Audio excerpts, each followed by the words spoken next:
السلام علیکم۔ خود سے خدا تک چیپٹر 13 خواہش ناتمام دا انکمپلیٹ ڈیزائر۔ تمنا بڑی چیز ہے۔ ازل سے ابد تک انسان خواہشوں میں جیتا چلا آیا ہے۔ لاکھوں اربوں قسم کی خواہشات میں انسان کی روئے زمین پر آنے کے بعد سے اب تک اور روز قیامت تک کی سب سے بڑی خواہش خدا کی پہچان ہے۔ اس سب سے بڑی خواہش کو اگر انسان پانا چاہتا ہے تو اس خواہش کی ڈیمانڈ ہی یہ ہے کہ دوسری تمام خواہشات اس خواہش پر قربان کر دی جائیں۔ بات کو کھول کر دیکھتے ہیں۔ اس کے لیے ہمیں دیکھنا پڑے گا کہ خواہش کیا ہے۔ خواہش ڈیزائر ایک محرک ہے، ایک موٹیو ہے۔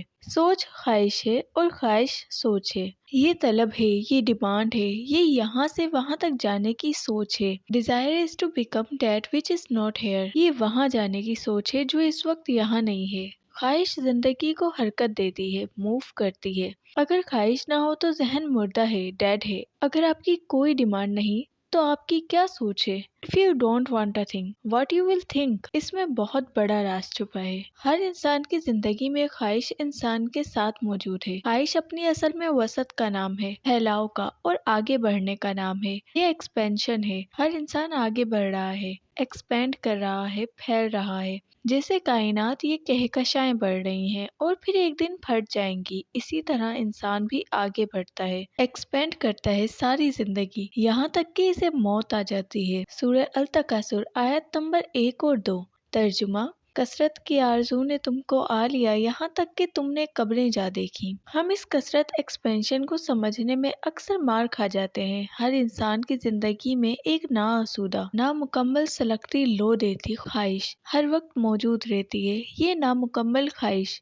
انکمپلیٹ ڈیزائر ہر انسان کو بھگا رہی ہے۔ عظیم اکثریت بلکہ ہم سب آج جہاں ہیں وہاں مطمئن نہیں ہیں، ہم مزید آگے جانا چاہتے ہیں۔ اس ناتمام خواہش کو ذرا کھول کر دیکھتے ہیں۔ مثال کے طور پر یہ ایسی ہوتی ہے جیسے اسکول کے زمانے میں لگتا ہے کہ کالج پہنچ جائیں تو بات بن جائے گی، یہی تمنا ہے۔ پھر اس کو پورا کرنے کے لیے ہم محنت، مشقت اور انتظار سے گزارتے ہیں۔ جس دن کالج پہنچ جاتے ہیں اس دن شعور سطحی طور پر، سپرفیشل لیول پر خوش دکھائی دیتا ہے، مگر کچھ عرصہ گزرنے کے بعد نفس کو ہمیں احساس ہوتا ہے کہ ٹھیک ہے، خواہش تو پوری ہو گئی، مگر جانے کیا بات ہے، یہ اچھا تو ہے مگر ویسا نہیں جیسا لگتا تھا کہ ہوگا۔ نفس کی فطرت ہے کہ جس شے کو پا لیتا ہے، جسے دیکھ لیتا ہے، اس کی اہمیت اس کے نزدیک انتہائی تیزی سے کم ہوتی چلی جاتی ہے۔ ریجیکشن کا پروسیس بہت تیزی سے انسان کو پکڑ لیتا ہے، خاص کب عام ہو جاتا ہے خبر ہی نہیں ہوتی۔ پھر ایک اور ناتمام خواہش کا دیا آنکھوں کے آگے لہراتا ہے اور یوں یہ لامتناہی سلسلہ ہمیں کارزار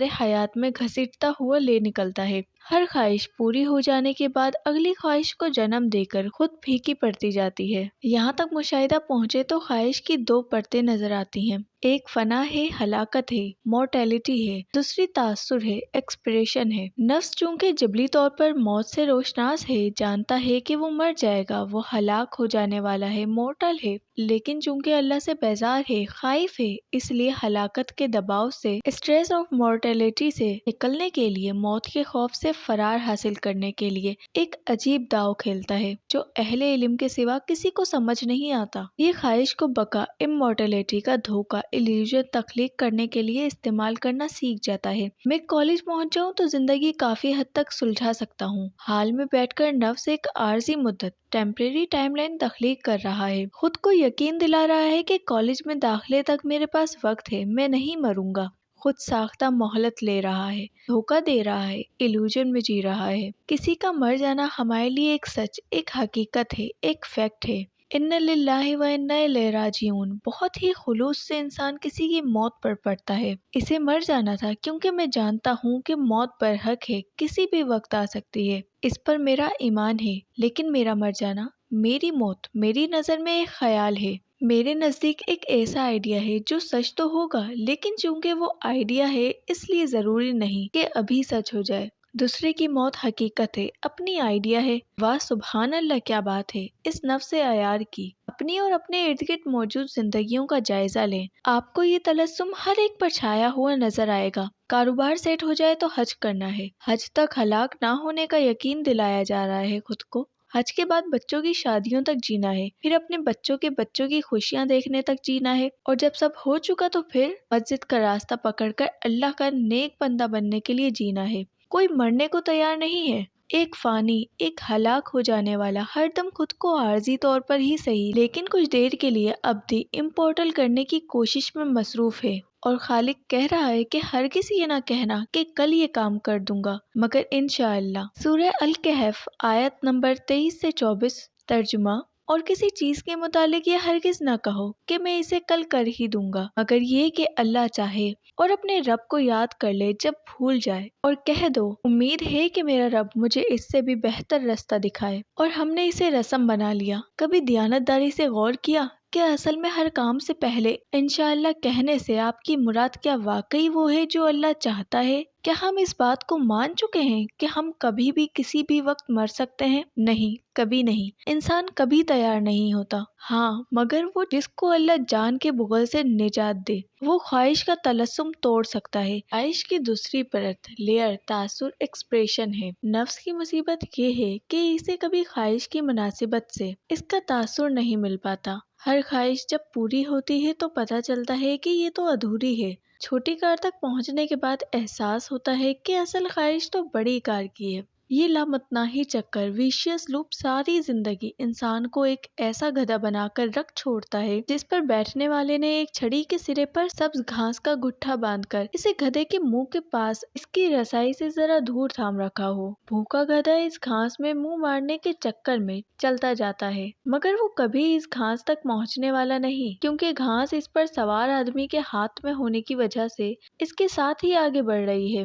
اگر نفس اللہ کی مہربانی سے علم حاصل کر لے تو اس میں خدا کو پانے کی خواہش بیدار ہو جاتی ہے۔ یہ خواہش سب سے بڑی ہے، اس سے بڑی اور کوئی خواہش نہیں۔ جب نفس اس خواہش کو پورا کرنے کی دھن میں لگتا ہے تو اس پر انکشاف ہوتا ہے کہ اللہ لامحدود ہے، اسے کبھی کوئی مکمل نہیں پا سکتا۔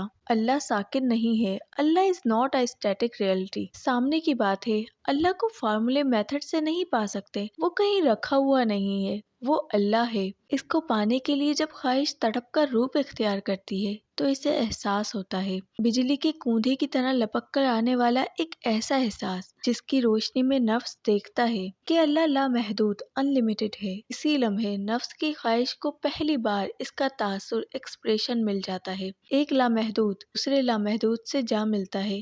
یہ وہ مقام عرفان ہے جہاں خواہش قرار پاتی ہے۔ اب وہ کبھی نہ آسودہ ہو کر واپس نہیں پلٹے گی، کبھی مایوس نا امید نہ ہوگی کہ اسے اس کا ماخذ اوریجن مل گیا ہے۔ خواہش یہی چاہتی ہے، خواہش کو پیدا کرنے والی کی یہی منشا ہے، یہی اس کا منصوبہ پلان ہے۔ جو اسے سمجھ گیا، اسے الہاکم التکاثر کی سمجھ آ گئی، یہ قرآن کی طرف ایک آیت کے علم کا حال ہے۔ پورا قرآن خدا ہی جانے کیا ہے۔ اپنی بے قرار خواہش کو راستہ دکھاؤ، یہ بھٹک رہی ہے، یہ ذات کے سومناتوں میں ماتم کنا ہے، اسے اس کا کعبہ دکھاؤ، اپنی خواہش کو جانے کا راستہ دو، اسے جانا ہے اس کے پاس جس نے اسے پیدا کیا ہے۔